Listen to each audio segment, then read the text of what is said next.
कैसा व्यापार, कैसी आजीविका और कितनी न्यायपूर्वक आजीविका चल रही है। कई बार मैं कह चुका हूं, बोर्ड पे लिखा है जैन साहब, और बेच क्या रहे हैं? हिल्ली मार किल्ली मार। क्या हुआ है? क्या हुआ है? किस बात के धर्मात्मा? कल भी अनिल भाई मैंने आपसे कहा था, एक तो धर्मात्मा बनो, एक तो धर्मात्मा बनो या फिर पापी बनो। जो पापी है दुनिया उसे जानती है, ये पापी है, इससे बच के रहना चाहिए। पर तुमने धर्मात्मा का भेष बनाया है, तुम प्रतिमाधारी बन रहे हो, अपने आप को धर्मात्मा दिखा रहे हो, तो धर्मात्मा बन के रहो अपने साथ, धर्म के साथ, और धर्मात्माओं के साथ छल मत करो, मत करो, मत करो। धर्मात्मा ऐसे व्यापार करता ही नहीं है जहां हिंसा होती है। आज तो सबसे सबसे सबसे बड़े बड़े व्यापार उन्हीं के हैं जिनको अहिंसा विश्व धर्म के नारे लगाने में आनंद आता है।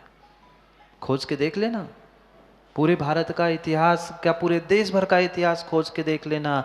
जितने जितने हिंसक व्यापार है उसमें सबसे अधिक शेयर किसके हैं? सबसे अधिक शेयर आप ही लोगों के हैं। क्यों शेयर मार्केट में पाप है? तुमने तो कर ली इन्वेस्टमेंट, भले ही उसमें फ्लक्चुएशन, वह तो पहली बात तो सट्टा सीधा सीधा है। दूसरी बात, उसमें तुमने जो शेयर खरीदे थे तुम्हारे पैसे से, उसने कहाँ इन्वेस्टमेंट की? उसने किसी मांस बनाने वाले में, बेचने वाले में, कत्ल खाने में लगा दिए पैसे। तुम्हें तो फ्री में फोकट में पाप मिला। सोच समझ के विचार करके निर्णय करना होगा कि हम ये जो इन्वेस्ट कर रहे हैं, जो उसके निमित्त से तो हमें आराम साराम नहीं लग रहा। तुम कहीं भी कितनी भी अच्छी से अच्छी कंपनी में कर लेना, कहीं ना कहीं उनकी होल्डिंग, कहीं ना कहीं उसकी शेयरिंग वह दूसरे ऐसे कंपनी में होती है जो आराम साराम में लगी है। और आराम साराम में वह मांस आदि में भी नहीं लगी हो, इतनी बड़ी बड़ी फैक्ट्रियां चल रही है, इतनी अग्नि जल रही है, वहां हिंसा नहीं हो रही होगी ना? तो उसकी अनुमोदना का फल किसे मिलेगा? अगर प्रॉफिट का शेयर तुम लेते हो तो लॉस का भी शेयर, पुण्य का तुम शेयर ले रहे हो तो पाप का भी तुम्हें शेयर भागी बनना ही पड़ेगा। इसलिए सोचना होगा, बहुत सोचना होगा प्रमोद भाई। प्रतिमा धारण करने से पहले इनके एक एक के स्वरूप को समझना होगा। व्यापार तो उस प्रतिमा में करेगा ही नहीं, इसके पहले की ही प्रतिमाओं में हिंसक व्यापारों का त्याग हो गया। आप क्या कराना चाहते आचार्य महाराज? जियो कि नहीं जियो? वह वास्तव में जीने की ही कला समझा रहे हैं कि आज तक तुमने जो अनीति अन्याय पूर्वक हाय हाय करके परिग्रह जोड़ने में जो आरंभ और पाप कमाया था, उससे बचाने का प्रयास कर रहे हैं। पहले ही सीमा कर दी कि आप हिंसक व्यापार मत करो, फिर भी जीव कुल को, परंपरा को और धर्म को लजाने में आगे पीछे नहीं देखता। और धर्म को लजाने में आगे पीछे नहीं देख रहा है तो वह कुछ भी नहीं कर पा रहा है। कमा लो। सब व्यापार में भी आचार्य भगवंतों ने सबकी व्याख्या संजीव भाई की है कि श्रावकोचित कौन सा ऐसा कार्य है, कौन सा ऐसा व्यापार है जो जैन कुल में हुए श्रावक को करने योग्य है। बताए हैं उत्तम व्यापार, मध्यम व्यापार, व्यापार की भी कैटेगरी बताई है। पर कौन मानता है? मानता वही है जिसके पास वह श्रद्धा विश्वास है। बाकी तो कहते हैं कर लिया, क्या करोगे, कर क्या लोगे, हम तो कर रहे हैं।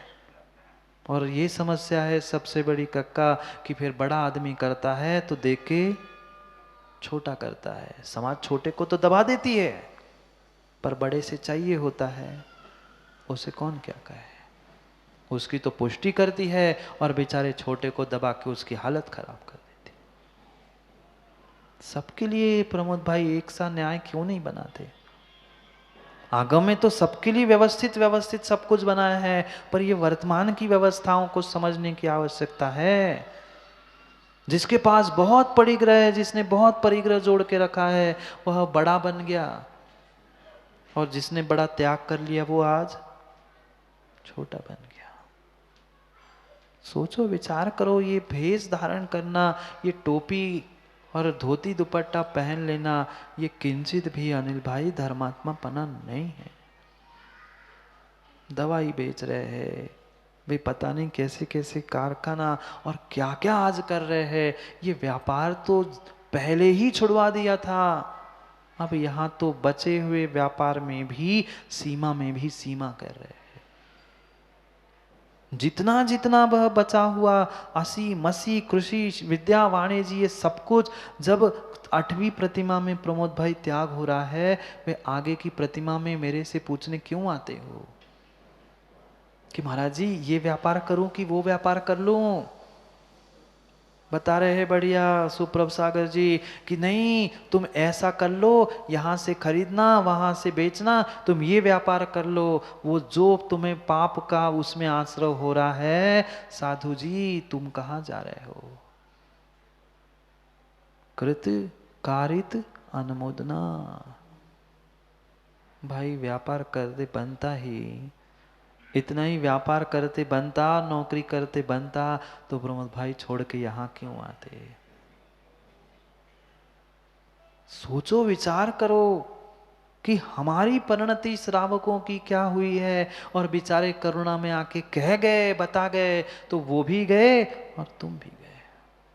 तुम तो डूबे ही रहे थे, उनको और लेके डूबे। ले डूबो, हम भी डूब रहे, तुम भी डूबो। क्या कर रहे हो? विचार करने जैसी बात है। जब 8वीं प्रतिमा में असी मसी कृषि सेवा विद्या वाणिज्य शिल्प ये जितने षटकर्म बने बताए हैं, वह श्रावक जब 9 कोटि से त्याग करता है, ना मन वचन काय से ना कृतकारित अनुमोदना से कोई कार्य करता है, फिर तो आगे की प्रतिमा को और त्यागी व्रतियों को कितना सोच समझ के विचार करके बात करना। कह सकते हैं, आप सोच सकते हैं शेखर पंडित जी, महाराज जी आदिनाथ भगवान ने तो षटकर्मों की व्याख्या की थी। आया होगा ना प्रश्न?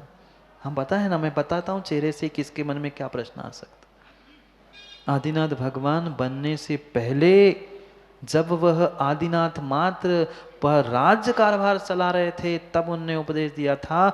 भगवान बन के उन्होंने किसी भी हिंसा का, किसी भी व्यापार नौकरी का उपदेश दिया ही नहीं दिया।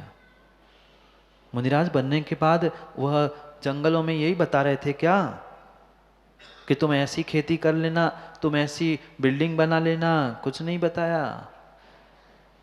उन्होंने पहले बताया था जब वे राज्य कारोबार चला रहे थे, और उतनी सी की तो व्यवस्था के पीछे तो आगे की व्यवस्था चौपट हुई थी। वो क्यों नहीं देखते? वो क्यों नहीं हमें समझ में आता? किसी भी प्रकार से 8वीं प्रतिमाधारी वह उन किसी व्यापार का भी वह न आयोजन करता है, नियोजन करता है, न कोई हिसाब किताब बच्चों से पूछता है। छोड़ दिया तुम्हारे जिम्मे, अब तुम जानो, तुम्हारे काम जाने। कोई बेटा पूछने भी आए, पिताजी हम ऐसा ऐसा कर रहे हैं, हम यहाँ खरीद रहे हैं, यहाँ बेच रहे हैं, वह अगर 8वीं प्रतिमाधारी होगा तो वो कहेगा आप जानो, आपका काम जानो। मैंने तो व्यापार जन्य सावध्य को छोड़ दिया है, आरंभ को छोड़ दिया है। पर इसका अर्थमा ये भी नहीं है कि त्यागी व्रती बन के बैठे और घर में हाथ पे हाथ धरे बैठे हैं। अब मेरा तो आरंभ का त्याग है, तुम ही भोजन बनाओ, तुम ही खिलाओ, हम तो बैठे हैं। आगे बढ़ने से पहले मनीष भाई, ये स्वरूपों को समझने की आवश्यकता है। जो 8वीं प्रतिमाधारी है वह स्वयं के लिए तो भोजन बना सकता है, पर बेटे के लिए, बहू के लिए, परिवार के लिए, अन्य अन्य किसी के लिए वह भोजन नहीं बनाता। क्या करे आज के वर्तमान के जीव उस विषय को या धर्म के रहस्य को दोनों नयों से नहीं समझ पा रहे। जिसने मात्र निश्चय को पकड़ा वो निश्चय की बातें करता है, और जिसने व्यवहार को पकड़ा व्यवहार की बातें करता है। हमारे आचार्य भगवंतों ने कहीं भी किसी भी प्रकार से हमें अव्यवहारिक होना सिखाया ही नहीं है। जो भी भीतर पहुंचने की बात कही है, जो भी चारित्र की, ज्ञान की, सम्यक दर्शन की बात की है, सबके साथ व्यवहारिकता भी सिखाई है। व्यवहारिकता नहीं है, लोक व्यवहार का बोध नहीं है, तो तुम्हारे पास कुछ भी नहीं है। बहुत बहुत बहुत आवश्यकता है वैभव भाई लोक व्यवहार समझने की। हम इतने सहजता में सबको अपना मान के बैठ जाते हैं, और अपने मानने के चक्कर में ही हम धोखा खा बैठते। कोई पराया धोखा देने वाला नहीं है। जिसके साथ हम यही सोचते हैं कि ये तो अपना है, इसके साथ क्या लोक व्यवहार, वो तो मित्र है, वो तो परिवार का है, और वही वही फिर हम मात खा के बैठ जाते। विचार करो, यहाँ आचार्य भगवान समझा रहे हैं वह आरंभ का त्याग करने वाला है। ये व्यापार तो है ही, पर वह 8वीं प्रतिमाधारी किसी की नौकरी भी नहीं करता, नहीं करता, नौकरी नहीं करता। कितना कितना कितना पाप उनके निमित्त से करना पड़ता है, नहीं करना पड़ता। मन नहीं भी है, मन तो कर रहा है जाए, वह 10 दिन है, बढ़िया भगवान की पूजा अभिषेक करे, पूरे हम शिविर को अटेंड करें, पर क्या करें महाराज जी, नौकरी है। बन जाओ नौकर, बन जाओ नौकर। नौकर बनने के लिए आशीर्वाद मांगते हैं, भगवान बनने के लिए तो आशीर्वाद ले लो, भगवान बन जाओगे, पर नौकर बनने के लिए आशीर्वाद चाहिए, भाई बन जा नौकर। उस नौकर से ऐसा कहते हैं, उस कुकर से, किंकर से कुकर भला। किंकर यानी नौकर, उस नौकर से वह श्वान भला। अपनी पूंछ हिलाई, जहां पहुंचना है पहुंच गया। अब नौकरी है तो 10 बार हाथ जोड़ना है, क्यों अनिल भाई जाना है। वह किंकर से कुकर भला, उस नौकर से वह श्वान भला। सपन भाई जब उठाई पूंछ, चला गया, बैठ गया, उठ गया। हमें पूछना पड़ता है, तनक से हुआ हूं, मन में तो खूब है पर कर नहीं पा रहे। ये सावध आरंभ त्याग करने वाला किसी भी प्रकार की नौकरी, व्यापार आदि में उलझता ही नहीं है। क्यों? क्योंकि उसने निर्णय कर लिया है, मेरे आत्मा का न्याय, मेरे आत्मा का कल्याण न्याय पूर्वक जीवन जीने में है, और न्याय पूर्वक जीवन ही ये प्रतिमा का जीवन है। प्रतिमा का जीवन है। क्रम क्रम से आचार्य भगवंत ऊपर पहुंचा रहे हैं। मध्यम श्रावक की व्याख्या प्रारंभ हुई, कल 7वें प्रतिमाधारी की व्याख्या की, आज 8वें और 9वें वह मध्यम प्रतिमाधारी यानी मध्यम श्रावक की व्याख्या चल रही। जितने जितने जितने ऊपर ऊपर जाओ, कल भी तो बता रहे थे, जितने जितने जितने ऊपर जाओ उतना उतना संभलने की आवश्यकता है। नहीं देखा कभी रस्सी पर चलने वाली उस बालिका को, बालकों को नहीं देखा? थाली पकड़कर, कभी डोरी पकड़कर, कभी कुछ करते हुए, कितनी संभल कर। बस थोड़ा सा भी ध्यान चूक गया, धड़ाम से नीचे। क्यों? क्योंकि ऊंचाई है।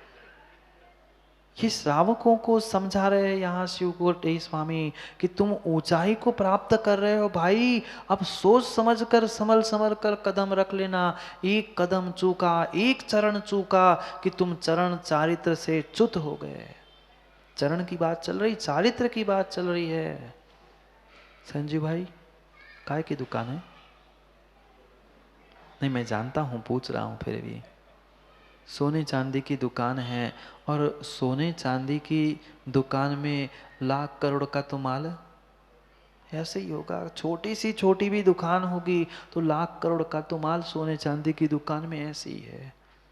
और वह सोने चांदी के माल दिखाने के लिए वह शो भी तो उतना दिखावा भी तो किया है। माना कि उस सोने चांदी की दुकान में आग लग गई। माना कि नहीं लगे किसी के, यहाँ पर मैं बता रहा हूं, माना कि सोने चांदी की दुकान में आग लग गई, कितने से निपटे? कितने से निपटे? लाखों से नहीं, सीधे करोड़ों से निपटे। और वही वही वही कोई पान का ठेला, कितने लाख, कितने लाख लगेंगे उसको? वो पान का ठेला लगा में 1000 में उसका पान का ठेला लग जाएगा, हजारों कमा लेगा। कमाएगा भी कितना? आपके दुकान में एक ही ग्राहक आ गया तो, एक ही ग्राहक आ गया तो आप पूरे दिन भर का काम कर लोगे। और बेचारा दिन भर कमा रहा है, सुबह से शाम रात पूरे टाइम कमा रहा है, कितना कमाएगा? आपसे 5-10%। सोचना, विचार करना कि व्यक्ति जितनी जितनी जितनी ऊंचाई को प्राप्त करता है उतना उसे संभल संभल के रहना पड़ता है, क्योंकि स्वाभाविक सी बात है, जितनी ऊंचाई होगी उतने ही तुम्हारे शत्रु बढ़ेंगे, उतना ही तुम्हारा खतरा बढ़ेगा।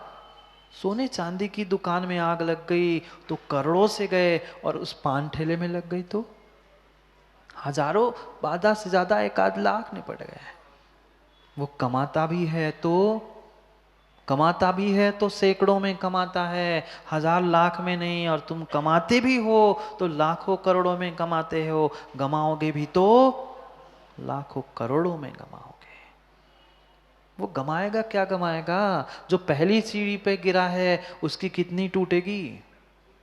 जो पहली सीढ़ी से गिरा है वो कितनी, उसकी कितनी हड्डी टूटेगी? कुछ नहीं टूटेगी। और वही जो पहली मंजिल से गिरा है उसकी हड्डी टूट गई, और जो 10वीं मंजिल से गया उसकी हड्डी नहीं, जिंदगी टूट गई।